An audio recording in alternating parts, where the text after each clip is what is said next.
In this video, we will do some College Board multiple choice questions about context and data modeling of exponential functions. This is AP Pre-Calculus Topic 2.5. If you appreciate this content, please give it a like. Number 1. The table gives values for the function f for selected values of x. Which of the following expressions could define f of x? First, I need to point out a common mistake that I want you to avoid. 3 out of 4 of these functions are straight-up exponential functions, b, c, and d, and a is the vertical translation of an exponential function. So we are used to looking right here for a common ratio when we talk about exponential functions. And you might quickly realize that 3 times 16 is 48, 48 times 16 is 768, and it turns out that 768 times 16 is 12,288. So you might think, aha, common ratio of 16. I see the 16 right here. The answer is going to be C, but you'd be wrong. These ratios will only be the common ratio if the input values are changing by 1. Since in this case the input values are increasing by 2, 16 is not the common ratio. When this happens, we can find the values of a and b by solving a system of equations. We can set up the first equation using this input-output pair. If we plug in 0 for x, we will get 3 for the answer. So this equation becomes a times b to the 0 power is equal to 3. Of course, b to the 0 power is 1, so we immediately end up with a equals 3. So that means the answer is either going to be C or B, assuming that this is an exponential function and not a vertical translation. Now that we know that a is 3, we have f of x is equal to 3 times b to the x power. We can find the value of b using the next input-output pair. If we plug in 2 for x, we will get 48 for the answer. So this equation becomes 3 times b squared is equal to 48. Dividing both sides by 3, we get b squared is equal to 16. Taking the square root of both sides, and we have b is equal to 4. Plugging the values of a and b back into the model, we get f of x is equal to 3 times 4 to the x power. So the answer is B. Because this is a multiple choice question, we also could have solved it by trial and error. For example, let's evaluate option A at 0 and see if we get 3. This would be 2 plus 4 to the 0 power. But 4 to the 0 power is just 1. So this would be 2 plus 1, which is 3. So far, so good. If it gives the right answer for the second point as well, then A is probably the answer.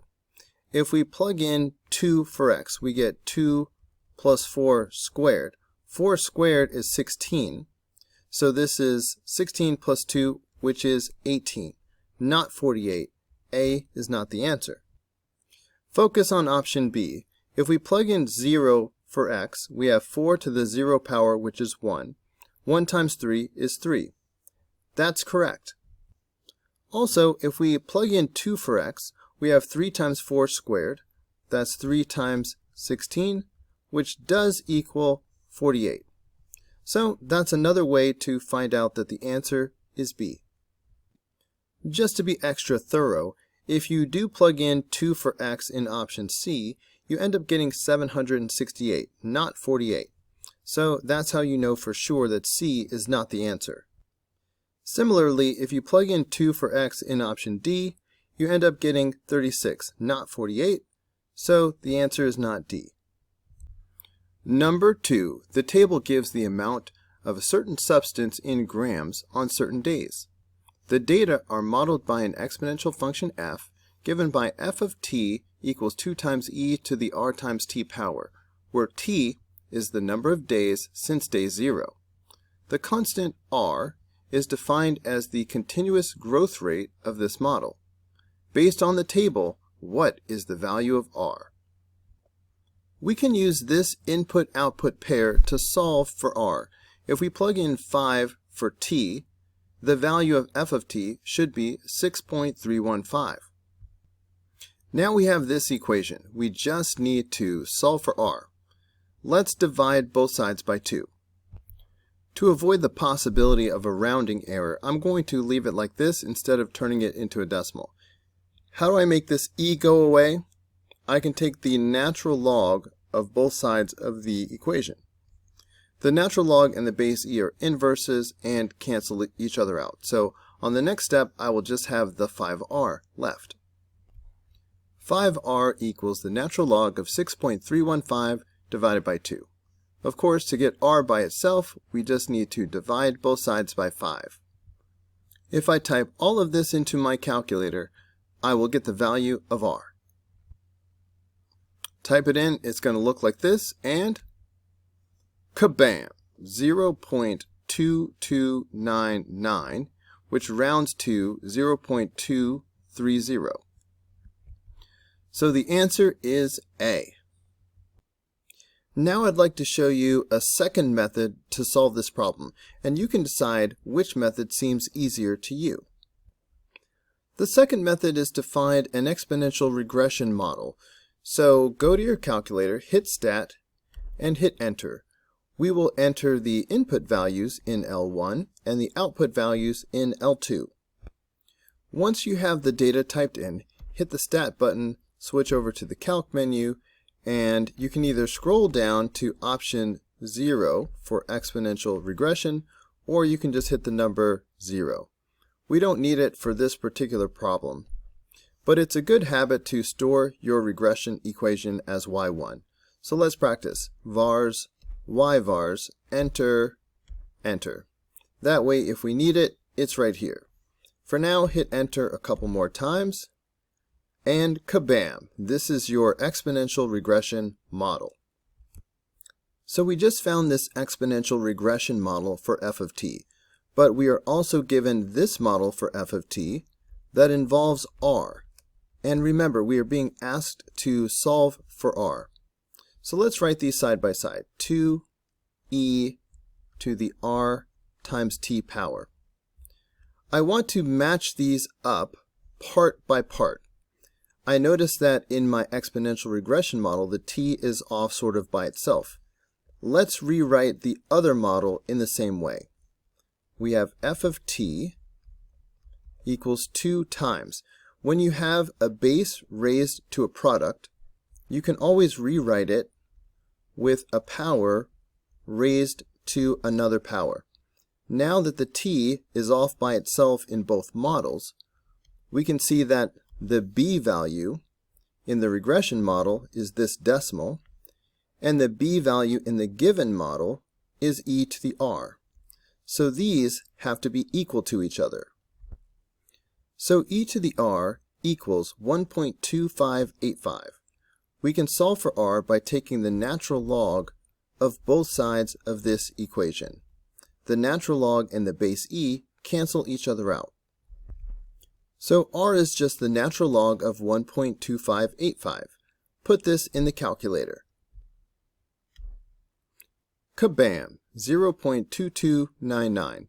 This rounds to 0.230.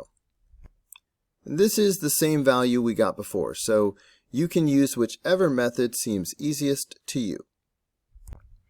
Number 3, the table gives the amount of debt in dollars on an individual's credit card for certain months after opening the credit card.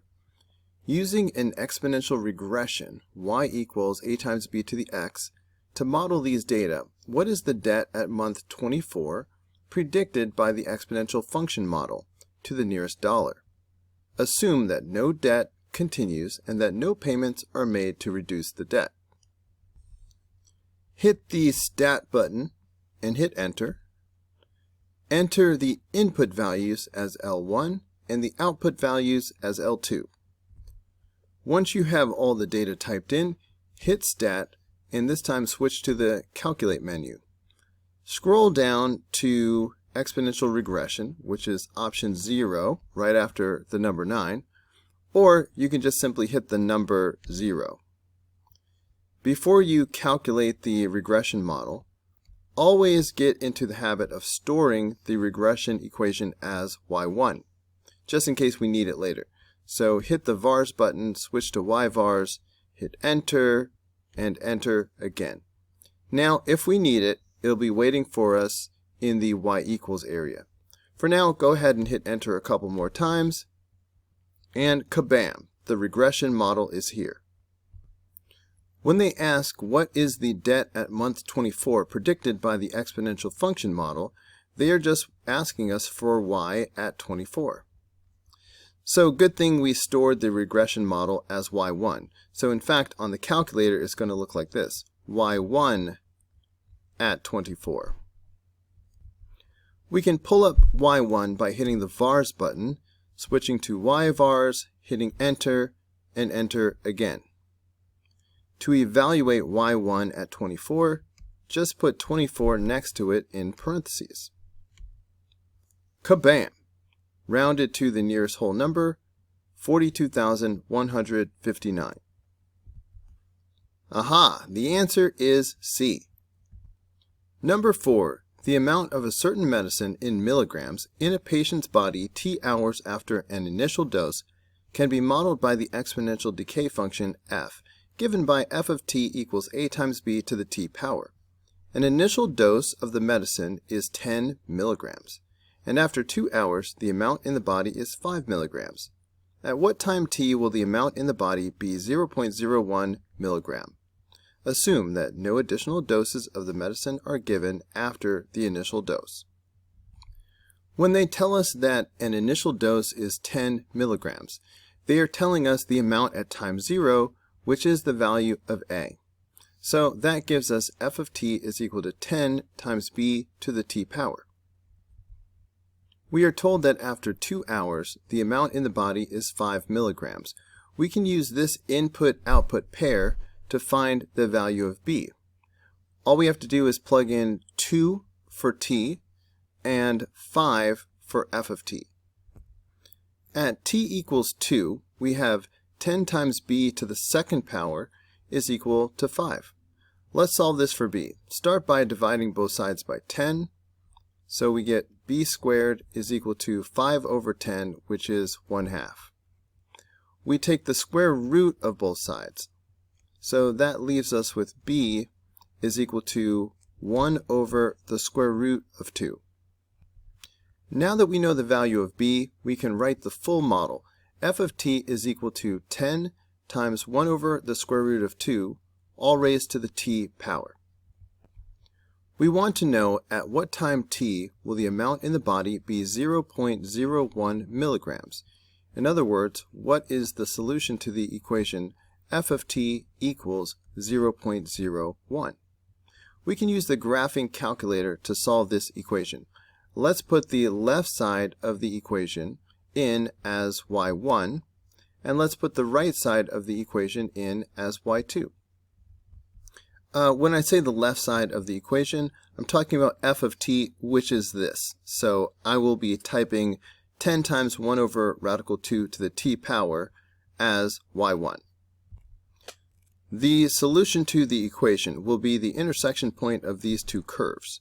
We may have to adjust the window, but this number 10 is pretty small, so it may fit inside of a standard 10 by 10 window, which is what we get if we hit zoom 6. So that's what I'm going to do. So let's hit zoom 6 and see what happens.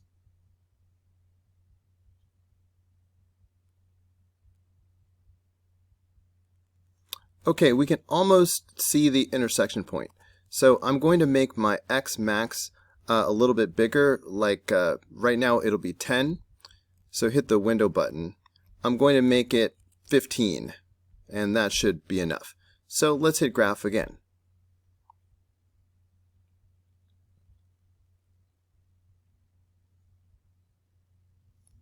I feel like we can see the intersection point now. But you know what, just to be 100% sure, I'm going to jack up the x max all the way to 30.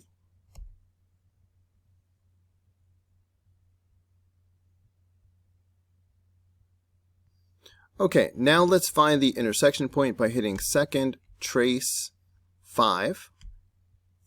Move close to the point of intersection and hit enter 3 times. Enter, enter, enter. Kabam! Let's look for 19.932 among the answer choices. So the answer is D. Number 5. The table gives the amount of mold in square micrometers on a certain food at time t hours. If the amount of mold grows exponentially, what would the amount of mold be in square micrometers at time t equals 3.75? Let's use the calculator to create an exponential regression model. Hit the Stat button and hit Enter. Enter the input values in L1 and the output values in L2. Once you have the data typed in, go for the regression model by hitting Stat, switch over to Calc.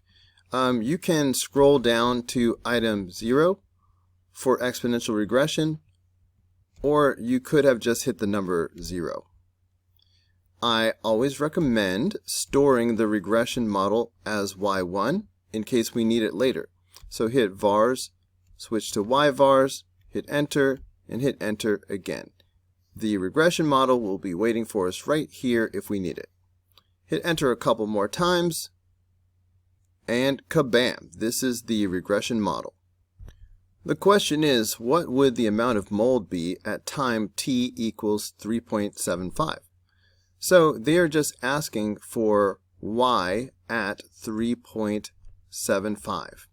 In the calculator, that will be y1 at 3.75. To call up y1, hit vars, switch to yvars, hit enter again. To evaluate y1 at 3.75, just put it in parentheses, 3.75. Kabam! 3.728. So the answer is B. Number 6. Water hyacinth is an invasive plant species found in many lakes that typically grows at a rate of 7% per day. As part of a study, a scientist introduces a 150-gram sample of water hyacinth into a testing pool. Which of the following functions gives the amount of water hyacinth in the testing pool t weeks after the sample is introduced? Note, 1 week is 7 days. A constant percentage rate increase is exponential growth. So we should be able to write a model, f of t, in the form a times b to the t power. In this form, the a value is the initial amount, or the amount at time 0. We are told that the scientist introduces 150 grams.